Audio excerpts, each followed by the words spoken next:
Yeah, and to have Indiana Jones back, I think it's such an excitement to be having fun with this character again. I am such an awesome guy. I make so many videos.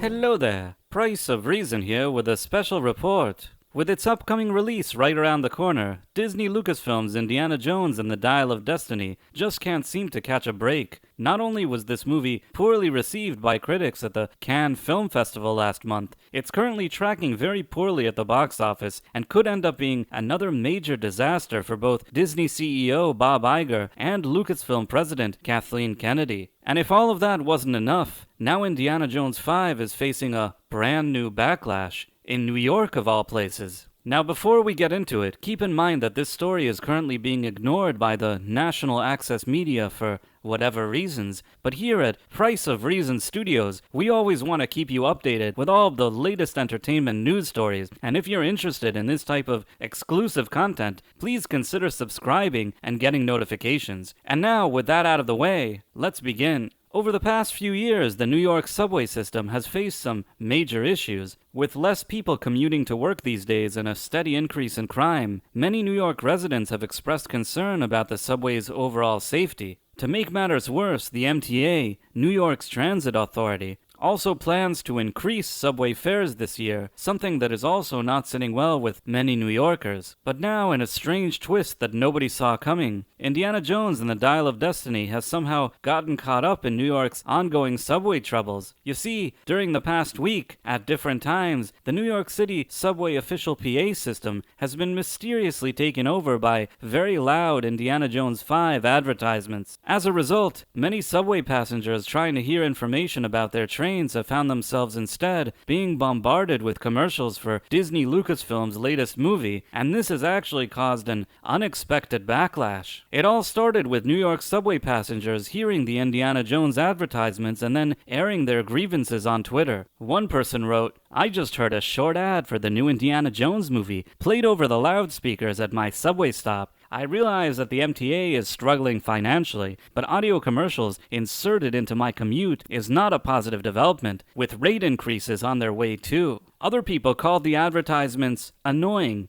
anxiety-inducing, irresponsible to public safety, with one woman even pleading to make it stop.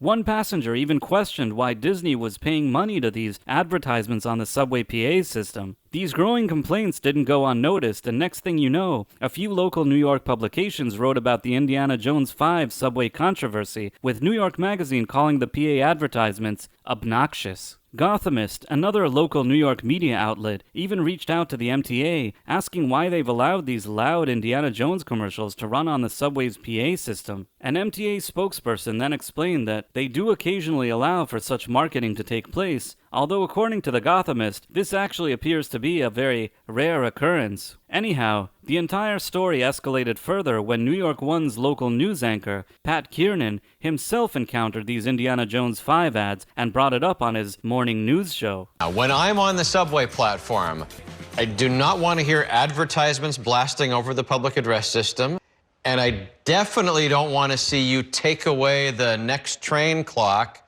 to put an Indiana Jones ad up on the screen. Kiernan then actually presented his viewers with an example for how the Indiana Jones ads were being used in the New York subway and how they interfere with the train schedules. In 10 days, a legend will face his destiny.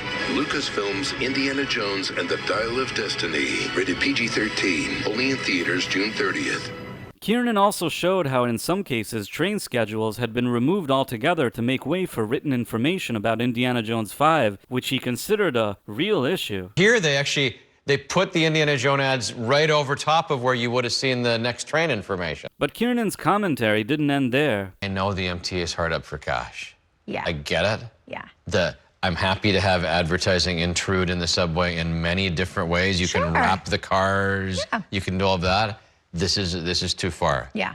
And Agreed. I think I don't know, next time they give them extra funding from Albany or extra funding from Washington, it should say as long as you stop the Indiana Jones ads. What really surprises me here is that Disney and Lucasfilm would think that this strategy was really going to help with their ticket sales for Indiana Jones and the Dial of Destiny. I know that the box office projections aren't good for this movie, but hijacking a PA system to constantly run intrusive Indy 5 advertisement may not be the best way to go about it. What's most interesting to me, though, is how aggressive this marketing push is, and it's obvious that Disney and Lucasfilm had to pay a hefty fee for this last-minute marketing campaign, so it looks like they're willing to go to great lengths to try and prevent this movie from flopping. For me, though, this subway campaign seems like nothing more than a frantic last-ditch effort, a Hail Mary pass that, ironically, may even deter people from actually seeing this movie. I believe this shows how once again both Disney CEO Bob Iger and Lucasfilm President Kathleen Kennedy keep avoiding the real issue here. If this movie's screenings, trailers, and press were positive until now, then audiences would have probably bought tickets for it, and if they haven't bought tickets, it's probably not because they haven't heard about the movie. The truth is that many people just aren't interested in seeing Indiana Jones and the Dial of Destiny, and quite honestly, it never should have been made to begin with. Most moviegoers simply don't want to see a movie where Indiana Jones is an old loser bum that gets upstaged by an arrogant young woman. You know, there's a reason why Steven Spielberg chose not to direct this movie and that George Lucas isn't involved in it in any way. As disappointing as 2008's Indiana Jones and the Crystal Skull was, at least it didn't negatively present the Indy character,